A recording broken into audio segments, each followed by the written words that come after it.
So repatriated Nigerians from South Africa share their experiences today. Among the experiences that we heard from them today, one that stood out is the one from this Emilia Godwin, a Nigerian woman who was recently repatriated from South Africa. She shared her heartbreaking experience in a widely circulated video interview upon her return. The interview was conducted by the Cable's News. I'm giving them credit. In the clip, visibly emotional and speaking with frustration, she declares, "I will never return to South Africa. They killed my husband. They are very wicked." She was among the first group of around 260 to 270 Nigerians, the first batch that was repatriated today, that arrived Lagos on a chartered Air Peace flight because of the xenophobic or anti-migrant tensions. My name is Emilia Godwin. I am still saying it. Now in my country, I have my mouth to speak. They are wicked. They are wicked and wicked. They don't like us. If you enter a taxi, they make jest of you. They pull you. They beat you. We are just like a slave there. We are just like a slave there. We don't have mouth to talk. We don't even have mouth to talk. We talk too much. They will start hitting, speaking their language. I will never go to South Africa anymore. Even if my child is born there, she will never go to South Africa anymore. This great opportunity I've been waiting for since 2014. I came to South Africa. I started seeing this sign 3 years, but I didn't see this opportunity to come back. They are wicked. The woman there is useless. Even though they saw that you are married, don't care. They want to have a child with Nigerian man so that they can take their property and kill them. The way they kill my husband. So I cannot go back to South Africa. I mean, there are quite a couple of people who spoke, on their experience as they returned to Nigeria today. Yes, the first among the top in the list is this Emilia Godwin. But then there's this lady who goes by her name. She said that xenophobic attacks in South Africa affect everyone, even the kids at school. Teachers criticize foreign children, especially Nigerians, calling them kidnappers. She says she's been in South Africa for 23 years, but the system, the Home Affairs, made it so difficult for her to renew her papers. Okay, my name is Millie Abu. I've been in South Africa for 23 years. So being there, I haven't obtained any papers because the system is quite difficult, and then also you have to go through a lot of process before you can obtain the papers. And then when I was there, I was a tutor. I also had a spa that I was running, but at a certain time the police came in there and then they had to take everybody out of there because we didn't have proper documentations to own a salon or a spa or a beauty spa. Yeah. So when the xenophobic, I'm sure you told us it's the officials that came for your spa. Yeah. But when the xenophobic attack started, what was your response and what was people's response to it? Well, when the xenophobic started, it actually affected everyone, even the kids at school, because most teachers, they criticize kids that are from outside. They don't regard them the same way that they regard other kids that are in South Africa. They treat them different. They talk badly about Nigerian nationals just to make other kids to feel supreme or to feel more bigger than other kids. So it actually took a toll on my kids. I, as a parent, I'm always at home because I'm a full-time mom, and then I also tutor, so I don't have time going up and down. But the kids will always come back from school and also inform me that, "Oh, mommy, this is what I went through at school. The teacher was criticizing," or the teacher would make a comment that, "Ah, be careful of Nigerians, they're kidnappers," or there are some certain things that is very bad words. So even though your kids were born in South Africa, they don't have... No, they don't have proper documentation. They differentiate kids. If a child is born in South Africa from both foreign nationals, the child does not get entitled to having a documentation in South Africa. So, Interesting. And finally, to wrap things up, do you have any sentiments towards South Africa? Do you think you'll be going back there in future? well, for now, I don't think I have anything to go back for in South Africa because there's nothing there. I don't have anything to go back to. So I want to start a new life here in Nigeria and see where life takes me. Exclusively, we hear a lot of things about how South Africans don't do the same thing they do to other black people, to their fellow South Africans. What can you tell me about that sentiment? Is it just sentiment from we, or you that have lived there? Can you tell me that? Well, it's for everyone.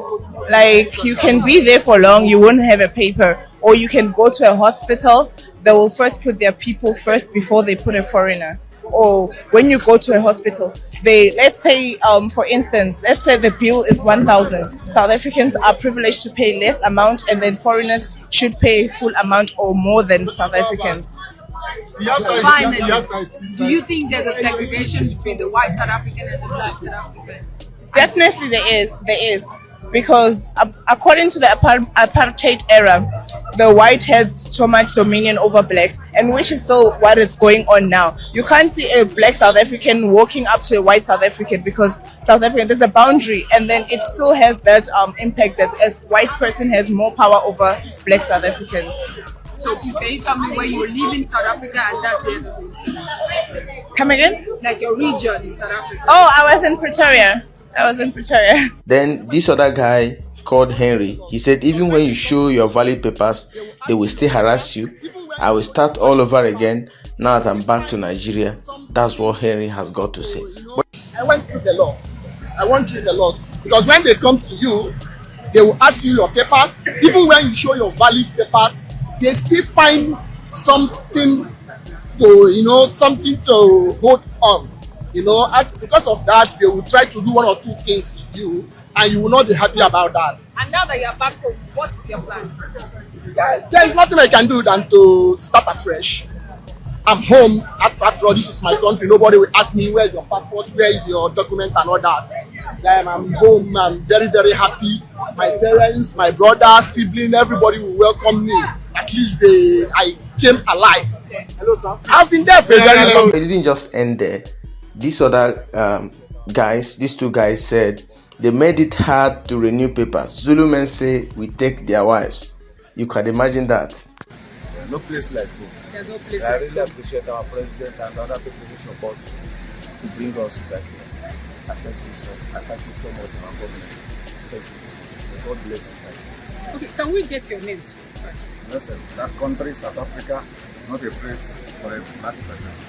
You understand? That country, they have dealt with the Nigerians in a way that I don't advise any Nigerian to get a visa and say that he's going to South Africa. You understand? And those who are still there, I want them to just tidy themselves and just come back home. You understand? Because they say that they will start shooting the remaining people, which is African brothers who did not want to go home. You understand? And for that, because of all the hatreds and the injustice I've gotten in South Africa, I said that now that I'm here, I'm going to join politics and I will try to do whatever that is humanly possible to make sure that I get to the top. And once I get to the top, I'll be the first African president that will extract South Africa. You understand? Yes, I'm going to be the first African president that will extract them, because those people, they are not behaving like Africans. We can't be paying rent. Yeah, and they are behaving backwards, like what can I say, nomadic people. How can a black man be attacking a black man in an African continent? Are they alright? They have destroyed a lot of business. Once they know that you are a Nigerian, there will security, police, everything will just come to your office and they want to extract from you. Day in and day out, they are doing that. So, like I said, I'm gonna join politics and I will do whatever that is humanly possible to make sure that I get to the top. And once I'm in the top, I'm going to be the first African president that will extract South Africa. Thank you. Okay, there's a claim by South African authorities where you people were getting ready to fly back to Nigeria yesterday. Come again? There was a claim by South African authorities yesterday that all of you here that were repatriated today, that you are staying illegally in South Africa. I want you to respond to that. Yeah, most Nigerians, they are illegal there in South Africa. So you also do not have documents? No. I have asylum. Let me answer to that. They will say that people are illegal, but then they are not giving documents. How can you not be documenting people and then you end up tagging them as illegal immigrants because you want your police, your forces, your metro, your police, your green beans, whatever you have there, your immigration to be extorting from them. You understand? Because they know that they are not giving papers. So these guys doesn't have papers. Yeah, so go after them, frustrate them, take money from them every day. And it's not like when they take money from you today, they're going to give you a paper or something. You understand? Tomorrow again, they will come and they'll keep on frustrating you, taking money from you, taking money from day in and day out. As long as you're a Nigerian, as long as you're a Nigerian, you are a target. And now when you say, okay, you want to go home, you get to OR Tambo International Airport, they will still not want you to go home. They will say, hey, your document, what was your document is not complete. They will give one, yeah, they will just give one reason in order to send you back to the prison. You understand? And then after that, you spend all your money, you go back again into the country, and then they are just recycling people as slaves in that country. Okay, so for how long have you been in South Africa now? Yeah. I mean, I've been in the country for, let's say, 10 years. Okay. And you? Yeah, it's my 8th year. Your 8th year. So for some Nigerians that are still in South Africa and are living in fear, what do you have to say to them now that you're back home? Yeah, the only thing I have to advise them is the government doesn't issue paper to foreigners. Likewise, Malawians, Mozambicans, and the Ethiopians, they are just making money from us. Me, I have a paper, but it's expired. Well, I went for renewal, they couldn't renew my. They are not renewing the document. So that's why when you see police, you are running. When you see immigration, you are running. So we don't have safe life there. Mostly those Zulu people, the way they are attacking Nigerians, they say Nigerians are taking their wives. You see, so things are too tough for most of us there. There's a lot who is there that doesn't want to come because of shame. They don't have money, they have been there for years. So because of that shame, they don't want to come. Even some of my friends, I told them, guys, forget about shame. Let's go home. No place like that. What's your plan now that you are in Nigeria? Yeah, my plan now that I'm here in Nigeria, I'm so happy I'm here to see my father's land. I'm so happy. The only thing I will tell other people, please, let's join hands together and see how the country is gonna go. Okay, so they said that there will be subnational support from your different state governments. Yeah. What kind of support are you individually I thank expecting from the Governor government? Hope Uzodinma for what he did to Imo State. He give Imo State 1 million each person. I thank you so much to our government. Thank you so much. Thank you. Your name, please. My name is Emilia Godwin. You're welcome back home from South Africa. Thank you so much. Home is home. It's good to be home. Exactly. No place So, like home and this. yeah. So can we know your name? My name is Chukwuemeka Chris Okeke. Chukwuemeka Chris Okeke. You're welcome back home once more. So why are you back to Nigeria at this time? One of the reasons why I decided to come back is that over there in South Africa, we are passing through a lot. You don't have enough money to marry your own South African women, but then Nigerians can. I mean, they are your women are not forced. Nigerian men they don't force it because they don't really have money to take care of their women, and Nigerian men are caring. That's why South African women, even as of today, are going for Nigerian men.